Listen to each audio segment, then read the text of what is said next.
bonjour et bien re-bienvenue à la Japan Expo. Nous sommes samedi, taux de fatigue 92% à peu près.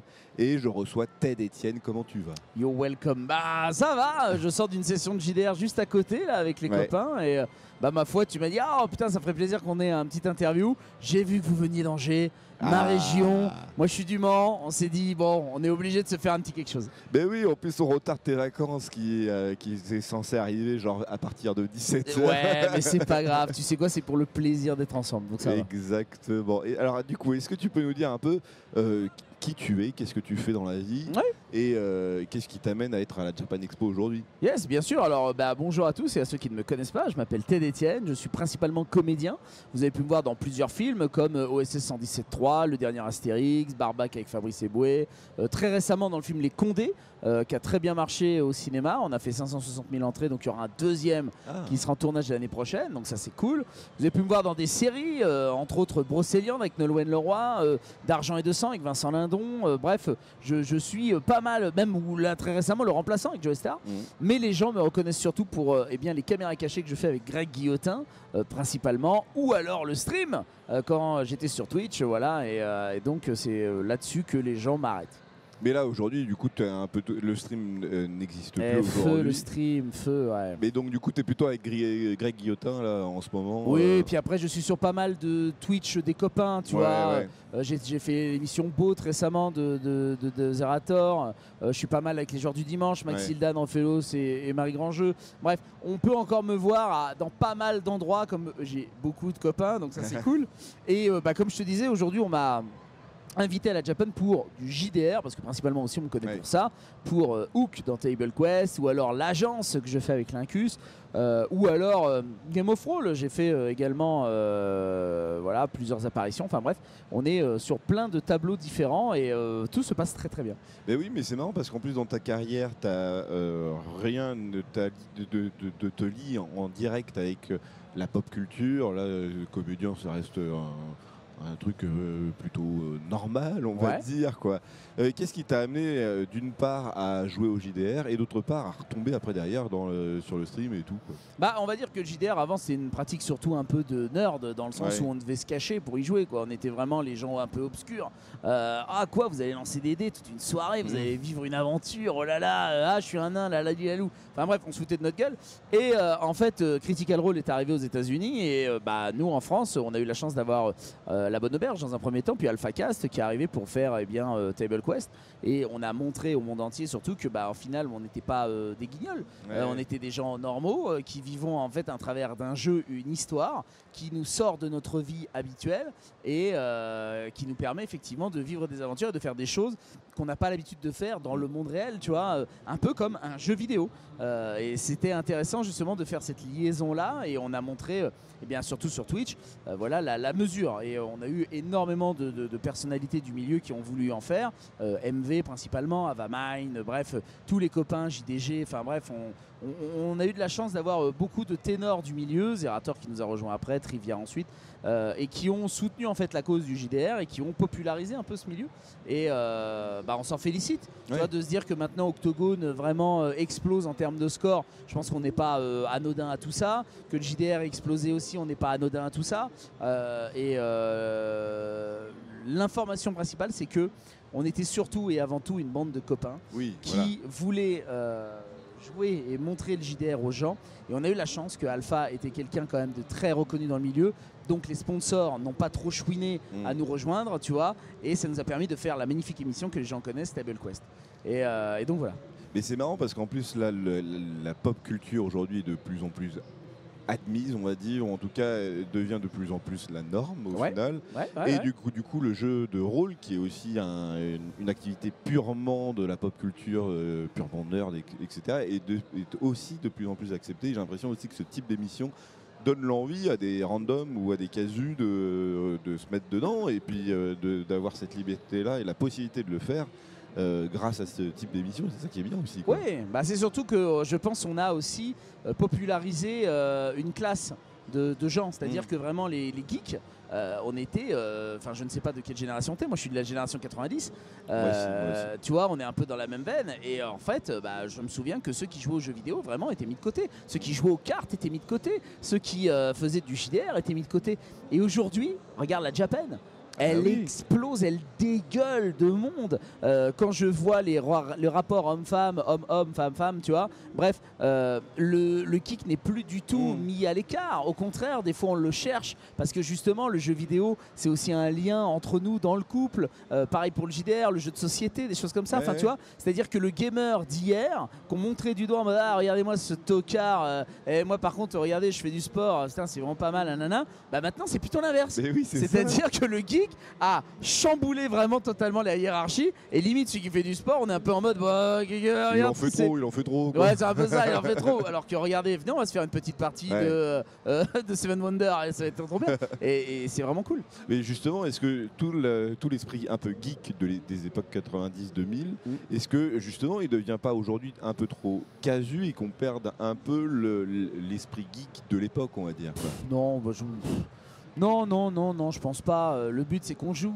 On s'amuse. Oui. En vrai de vrai, les geeks, c'est essentiellement des adultes enfants, je pense, la majorité du temps. Attention, sans que ce soit péjoratif, c'est souvent quand on dit ça, c'est ça veut dire que c'est des gens qui ne sont pas matures, etc. Absolument pas. Ce n'est pas ça, au contraire. Je collectionne des jouets quand même. Mais voilà. J'ai envie de claquer des gens quand j'entends ce genre de choses. Non, mais je te jure, on est capable en tant que personne de savoir s'amuser en fait dans cette vie, tout en étant un adulte responsable. C'est-à-dire avoir des enfants, une situation. Bref, gérer des crises, voilà, et on peut quand même s'éclater autour d'une manette, d'un plateau, lancer des dés. Mais je parlais plus dans le côté où il y a une nouvelle catégorie de geeks aujourd'hui qui est pour moi des casual geeks, on va dire, des gens qui rentrent un peu sur le marché de la geekitude.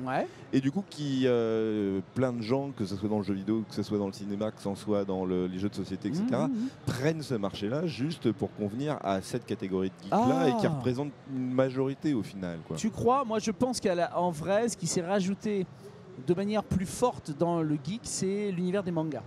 Tu vois, moi, par exemple, qui ne suis absolument pas manga animé, je constate que en fait maintenant le geek est vraiment divisé en plusieurs secteurs. Mais après en soi, c'est à nous aussi en tant qu'anciens, lol, anciens de 30 et quelques années, de tendre la main aussi à la nouvelle génération et de dire regardez ce qu'il y a eu avant, un peu de rétro gaming. Alors bien sûr après dans le respect, dans l'idée c'est de dire regardez les jeux de cartes. Bon, si vous pouvez éviter d'être des scalpeurs de merde, ça nous arrangerait. Voilà. Tu vois, il y a toute une éducation à faire, mais qui doit être un passement de témoin, tu vois.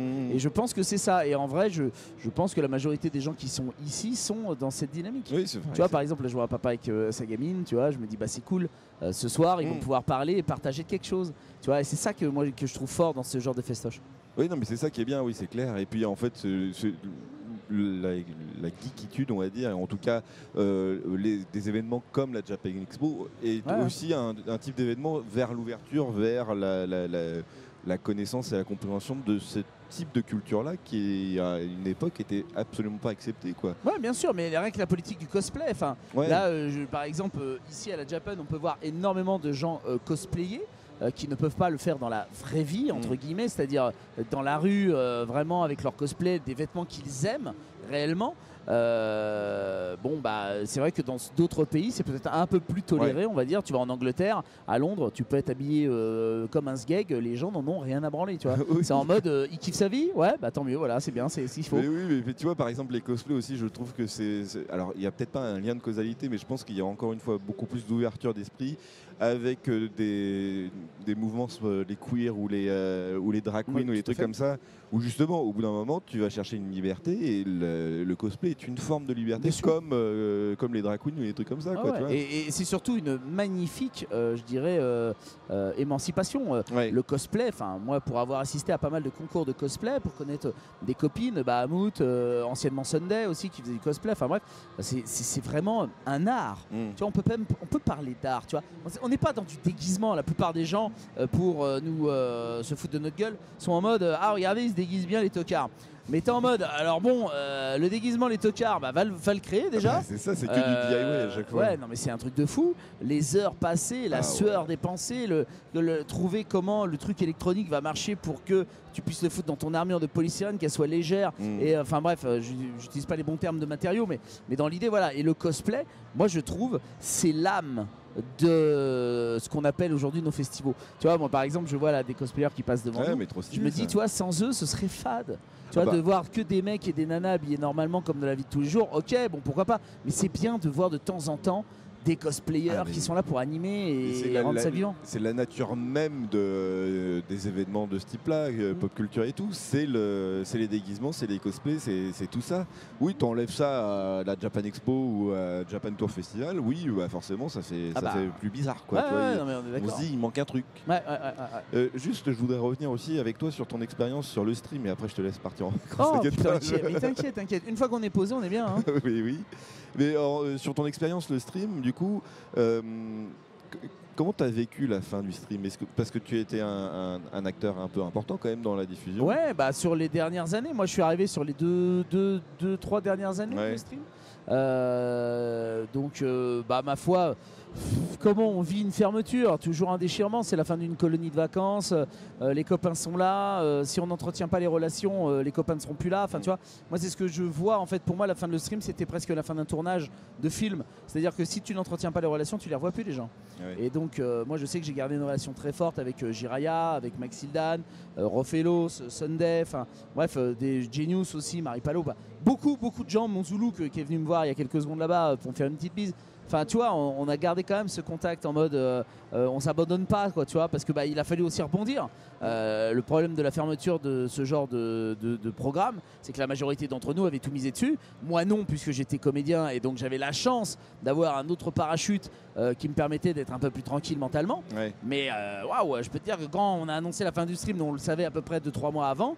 On a tout fait pour le sauver, vraiment, c'est-à-dire on s'est tapé des réunions, on s'est tapé des émissions pilotes avec du changement, etc. Mais en vrai, à la fin, on nous demandait de ne plus faire le récap. C'est-à-dire qu'on nous disait, faites un récap. Mais alors, bon, limitez les insultes, limitez les vannes graveleuses, limitez. C'est bon, tu veux qu'on soit quoi? Une émission de France Télé? Va voir France Télé et puis la bise. C'est pas ce que viennent regarder les gens, ils viennent regarder une liberté de ton, tu vois. Moi, j'ai envie tellement les grosses têtes d'RTL où ils ont une liberté de ton énorme qu'on n'a même pas, nous, sur Twitch. Alors qu'on est en train de dire, Twitch, le nouveau média, va nous sauver le cul, nanana. Mais regardez, il y a des anciens médias, on peut dire 1000 fois plus de choses que dans les nouveaux. Donc c'est quand même terrible. Vous avez jamais été condamné ou pointé du doigt en disant jamais. On a toujours été sur la ligne et c'est ce que aimaient les gens. Tu vois, le dérapage contrôlé. Et on n'a jamais subi la moindre attaque ou quoi que ce soit. Et pourtant, on s'est fait cartonne, quoi. Mais bon, c'est comme ça, c'est la vie. On faisait encore de belles audiences. On était autour de 8000 personnes et tout. Mais je comprends, c'est une émission, c'est des gens qu'on paye, c'est des bureaux, etc. Bref, c'était la strate de Webedia. Grand bien leur face. Moi, c'était il y a 2 ans maintenant. Ils m'ont jamais rappelé. Et je leur fais une bise. Non, bien sûr. Voilà. Et t'as jamais eu l'idée, ou en tout cas avec tout le réseau que tu as, d'essayer pas de refaire un revival du stream, mais de proposer le même type de contenu, mais avec plus de liberté et sans doute moins de charge aussi, quoi. Le problème, c'est que tu as Twitch qui cadre énormément, déjà moins de liberté. En vrai, le récap en avait énormément, mais on allait au maximum de ce qu'on pouvait. Tu vois, il y a des mots qui sont bannis, il y a des thèmes qui sont bannis. Bref, c'est compliqué. Donc ça, déjà, première chose. Deuxième chose, la thune, faut pas se mentir, ça coûte du fric. Les marques, avant de se lancer dans une aventure, sont en mode, alors attendez, on veut voir ce que ça donne après une dizaine ou une vingtaine d'émissions, les chiffres. Ensuite, ah oui, mais alors, si on vous sponsorise, lui, en 2012, il a dit bâtard. Bah non, c'est plus possible, on peut pas le prendre. Non mais gars, on a vécu ça, hein. Il y a France Télé qui s'est pointé sur Twitch, qui a demandé à certains collègues, on fait comment sur Twitch, qui ont passé du temps à leur expliquer comment on faisait. Vous inquiétez pas, vous aurez une émission, nanana, enquête de mon cul. Il a dit bâtard en 2012, c'est bon, on prend plus. Enfin, tu vois, non mais c'est une folie, c'est une folie. Donc on en est rendu là. Et c'est vrai que on a tenté, Maxildan a tenté vraiment de faire le récap bis avec Friendzone. Ça n'a pas marché, c'est pas grave. On a tenté, on a tenu jusqu'au bout du bout.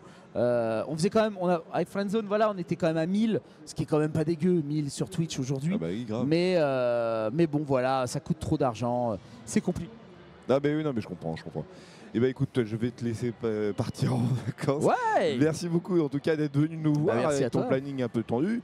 On te retrouve prochainement dans quoi, dans des films? Alors très prochainement, je pars en tournage pour 2 films au mois de septembre. Ouais. Un avec Jean-Pascal Zadi et Josiane Balasco et un autre qui sera un genre de die-hard à la française. D'accord. Mais en mode burlesque. Tout ça sera tourné à Marseille.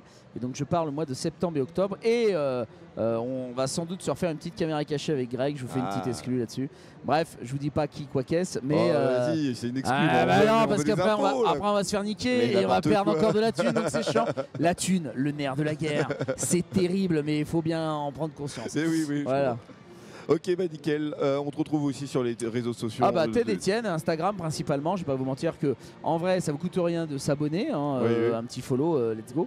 Donc moi vraiment Instagram Ted Etienne, régalez-vous. Et là je suis en train de prévoir éventuellement mon arrivée sur TikTok, mais on verra ça après l'été. Pour le moment, Instagram, foncez. Let's go. Très bien, et bah, merci beaucoup en tout cas. Et pour nous, je pense que ça va être une fin de tournage pour la journée. Merci beaucoup de nous avoir suivis. Il n'en peut plus. Vraiment, il est là. Les yeux sont déjà livides. Il est à vous. Ce matin, j'ai les mêmes cernes qui veulent pas partir. Et j'ai fait une soirée hier en me disant ça va très bien se passer. Ça s'est très mal passé. Mais quelle soirée. Écoute-moi déjà, le mot soirée, comment t'as pu croire que ça allait tenir? Et puis sur un malentendu, ça aurait pu marcher, quoi. Ah bah ouais, non mais bien sûr. Alors pour les cernes des glaçons, il paraît que ça marche bien. Ah ouais, il faudrait que j'essaye. Mais bon, je suis jamais chez moi. Donc bon, bref. Voilà, ce soir soirée. Ce soir, encore une soirée. Ouais, voilà, bien sûr. Mais qu'est-ce que tu veux? C'est la vie que j'ai choisie. C'est ça. C'est la vie de saltimbanque. Merci beaucoup en tout cas. Et puis on se retrouve demain pour la dernière journée de la Japan Expo. La bonne journée. Bah bisous.